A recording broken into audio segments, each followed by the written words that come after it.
આપનું સ્વાગત છે। વડોદરામાં ભાજપના પ્રચારમાં બવાલ। જનતાએ સવાલો પૂછતા જ એસસી સેલના ચેરમેન અને કાર્યકરોએ કરી હાથાપાઈ। વોર્ડ નંબર 5માં પોતાની હાર જોઈ ગયેલ ભારતીય જનતા પાર્ટી દ્વારા વડોદરા શહેરના કિશનવાડી વિસ્તારમાં પ્રચાર દરમિયાન જનતા દ્વારા સવાલ કરતા ભાજપ એસસી સેલના ચેરમેન યોગેશ પરમાર અને કાર્યકર્તાઓ દ્વારા નાગરિકો સાથે હાથાપાઈ કરવામાં આવી।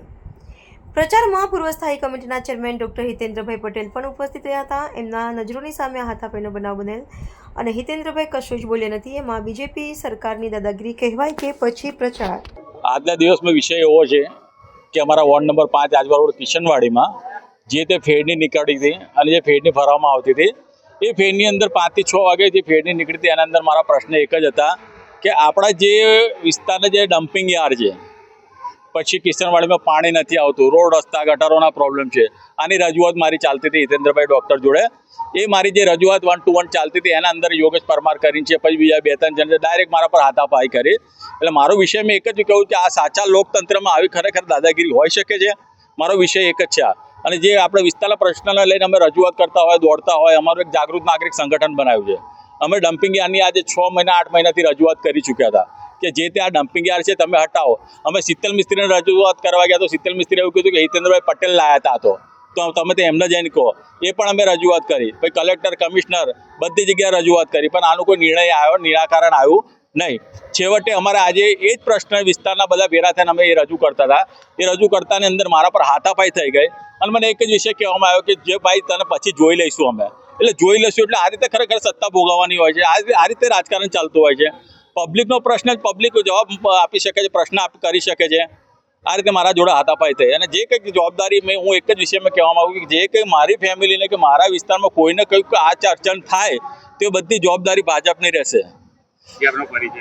મારો હિતેશ રમણ પેન્ટર રાઠોડ। હા, હું એક પદ્મા હિતેશ રાઠોડ અને કિશનવાડી રહું છું। મારા હસબન્ડ આજે મારા સસરા 30 વર્ષથી ભાજપનું કામ કરતા હતા, મારા ઘરવાળા બી ભાજપને થોડો સપોર્ટ કરતા હતા। આજે અમારી બી એક સત્તા છે, અમારો બી એક ઉમેદવાર બનવાની બી એક તરક્કી હોય છે કે અમે બી એક ઉમેદવાર બને। તો આજે હું આમ આદમી પાર્ટીનો ઉમેદવાર બની, મને એક ટિકિટ મળી અને મારું ફોર્મ ત્યાં ઉપરથી ભાજપની સરકારે મારું ફોર્મ કેન્સલ કર્યું તો બી મેં કશું બોલી નહીં, કેમ કે મારે નથી લડત। કેવું કે આજે ભાજપની સત્તા એટલી મોટી છે ને કે આજે આપણે ગરીબોને દબાણ કરીને બીવડાવે છે આજે। અને આજે ભાજપની રેલી નીકળી હતી અમારા કિશનવાડીમાં સાંજે 5 થી 6 વાગ્યાની અંદર। તો ભાજપની રેલી આવી તો મારા ઘરવાળા ત્યાં ઓફિસની નીચે ઊભા હતા, તો મારા ઘરવાળા ત્યાં ઊભા હતા અને ત્યારે હિતેન્દ્ર પટેલ અને યોગેશ પરમાર, અમારા ઇલાકામાં યોગેશ પરમાર છે જ્યાં ભાજપનું પ્રમુખ છે, તે 5-6 છોકરાઓ જ્યારે ગુંડાગીરી કરવી હતી એ આ બધો બનાવ બનાવીને એ આવ્યો હતો। આજે 5 છોકરાઓ બહારથી લાવ્યો હતો ગુંડા જેવા, અને મેં જોયા બી કે આ વિસ્તારના છોકરાઓ નથી, આ કોઈ બહારના જ વિસ્તારના છોકરાઓ છે। સાથે હિતેન્દ્ર પટેલ અને યોગેશ પરમાર અને 4 ઉમેદવાર આ લોકોની સાથે મારા ઘરવાળાએ સાથે ઊભી રાખીને મારા ઘરવાળાએ વાત કરતા હતા હિતેન્દ્ર પટેલની સાથે કે હિતેન્દ્ર પટેલને એવું કહેવામાં આવ્યું કે મારી વાઈફને હું તમારી સામે નહીં પણ એક ઉમેદવાર તરીકે મેં ફોર્મ ભર્યું હતું આજે આમ આદમી પાર્ટીનું, તો તમને કેમ સારું ના લાગ્યું કે તમે મારી બૈરીનું ફોર્મ તમે કેન્સલ કરાયું? એમની સાથે ચર્ચા ચાલતી હતી હિતેન્દ્રભાઈ સાથે। ત્યારે સામેથી પેલા યોગેશ પરમાર આવીને ઉશ્કેરીને મારા ઘરવાળાને ધક્કો મારીને પાડી નાખ્યા।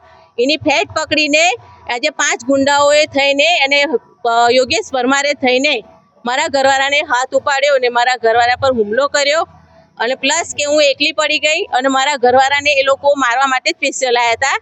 આજે ભાજપની જે ચૂંટણી છે લડતની લીધે નતા આવ્યા, એ ગુંડાગીરી તરીકે લોકો આવ્યા હતા। તમે શું રજૂઆત કરવા ગયા હતા અને તમારા જોડે હાથાપાઈ કરવામાં આવી? એમાં એવું રજૂઆત કરવા ગયા હતા કે મારા ઘરવાળા છે ને હિતેન્દ્ર પટેલની સાથે ઘર જેવા પહેલાથી સંબંધ હતા। આજે એમને હિતેન્દ્ર પટેલને એવું કહેવામાં આવ્યું કે તમે આ પ્રોબ્લેમ કેમ તમે ઊભી કરી, કે તમે મારી મિસિસનું ફોર્મ કેમ તમે રદ કરાયું, કયા કારણથી? આ ખાલી અનેક જનતાની આજુબાજુના વિસ્તારોમાં આજે 5 વર્ષથી એ લડીને આવ્યા, એમને કંઈ સ્થાનિક મુદ્દા કે પેલું કે આપણે અમારા આજુબાજુ વિસ્તારમાં ગટર પાણી, આ રોડ રસ્તા, આ જે પાણી ભરાતું હતું અત્યારે છેક પગ સુધીને, તો ત્યાં સુધી કોઈ હિતેન્દ્ર પટેલ કે કોઈ બી આપણા કોર્પોરેટર અમને જોવા બી નહોતા આવતા। જ્યારે જનતાને જ્યારે જરૂર પડતી હતી ત્યારે કોઈ કોર્પોરેટર નહોતા આવતા। આજે ત્યારે તમારે વોટની જરૂર પડી ત્યારે તમે લોકો અમારી પાસે આવ્યા, બરાબર છે। આજે જનતાનો આથી વાત હતી કે જનતાને આ સમસ્યા છે, સમસ્યાને તમે હલ કરો, તો કે આપણે ગુનો લાગ્યો? આપણે બોલવાનો ગુનો લાગ્યો? આજે એ સમસ્યા કહેવાની જરૂરી છે, આપણી જનતાને કહેવું જરૂરી છે. પોલીસ કેમ ના બોલે?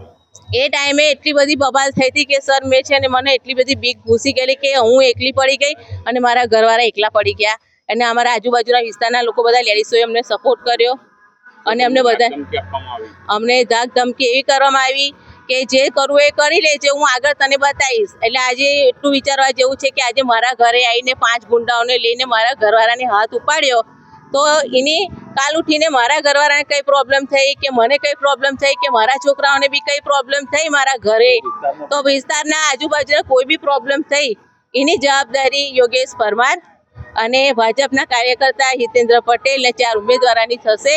અને વધારે જો મારી સાથે કઈ બી બબાલ થઈ અને અમારા ઘરમાં કોઈને વ્યક્તિને કોઈ બી જાણહારી થઈ તો ભાજપની સત્તા ઉપર હું દાવો મૂકીશ.